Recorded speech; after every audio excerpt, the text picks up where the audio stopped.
menopause anxiety can hit hard, especially when it comes out of nowhere. Your heart races, your thoughts spiral, and suddenly everything feels overwhelming. The good news, you can help calm your body and mind quickly. Here's what's happening and what you can do to help yourself. Anxiety is probably the number one symptom in the perimenopause and menopause. We asked We Talk menopause community which symptom bothered them the most, and anxiety was definitely a clear winner. So why is this happening? In the perimenopause and menopause, your estrogen and progesterone can fluctuate wildly on a daily basis. And these hormones influence your brain chemicals. So things like serotonin, which are mood stabilizers, and something called GABA, which is your sort of calming signal. When you produce GABA, this helps the body to relax really quickly. But sometimes cortisol, which is our body stress hormone, can just spike with no warning at all. And that basically just puts everything out of balance. It makes your nervous system go into flight or fight really at a moment's notice, and it can just make everything feel absolutely worse. So this is not a personal weakness. You're not going out of your mind. It's not all in your head. It is a real physical phenomena that's happening.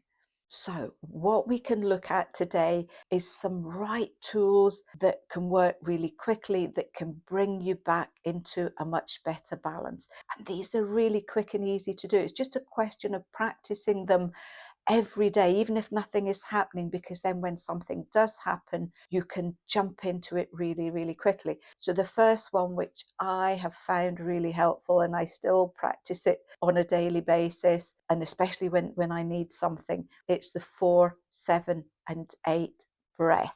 So it's really easy to do, and you only need to practice for about 60 seconds, and it can really bring everything back under control really, really quickly. So basically, when you breathe in quickly, when you sort of go, that immediately alarms the body. It thinks that there's danger or there's something going on.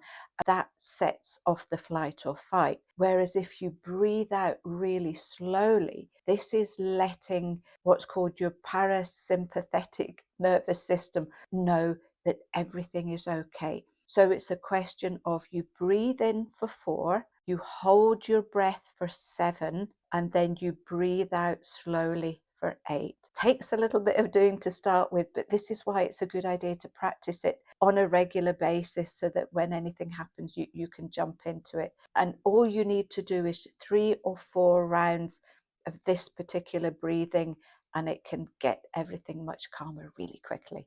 Number 2, temperature reset. So especially what can happen when you get a hot flush, that can actually trigger your nervous system as well. So some people tell me they get a hot flush and then they know that there's a panic attack coming along right behind. So cooling your body sends a signal to stand down. Everything is okay. So you can do things like splash cold water on your face. If this happens a lot when you're out, then you can get these really handy cooling facial sprays, which are absolutely great. Keep it with you. If you find that you're getting into a panic or something's going on, maybe when you're shopping, you can just quickly spray it on your face, and that will help. You can run cold water on your wrist just for maybe 20 or 30 seconds. That can be helpful. If you've got an ice pack handy, then putting it on your chest or your neck can really help to cool things down. And if at all possible, just get out and get some fresh air and do some deep calming breathing just for a minute or 2. Number 3 is to sip water. For those of you that have watched for a long time, you know how much I go on about dehydration being really bad. And interestingly, dehydration is one of these sneaky anxiety attack triggers. So if you feel that you're getting a lot of anxiety and the palpitations and everything, then just sip some water, nice and cool if you can. Sip the water slowly and calmly. This cools the body down, and it also reduces cortisol as well. So it's a really easy one that you can do anytime, anywhere.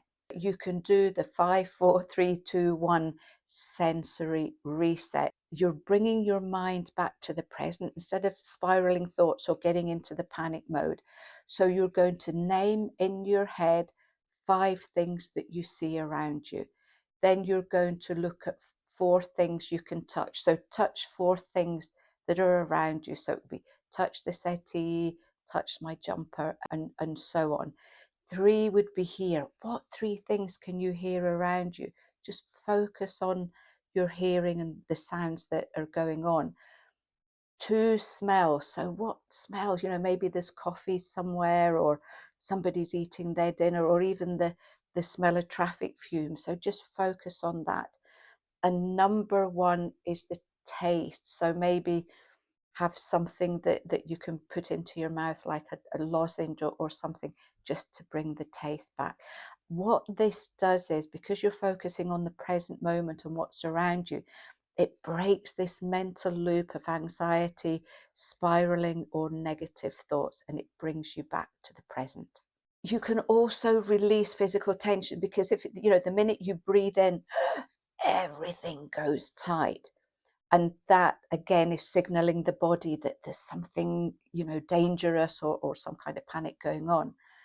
So you're looking at unclenching your jaw. And this is, most of us, including me, we get so caught up in clenching our jaw and everything that's going on.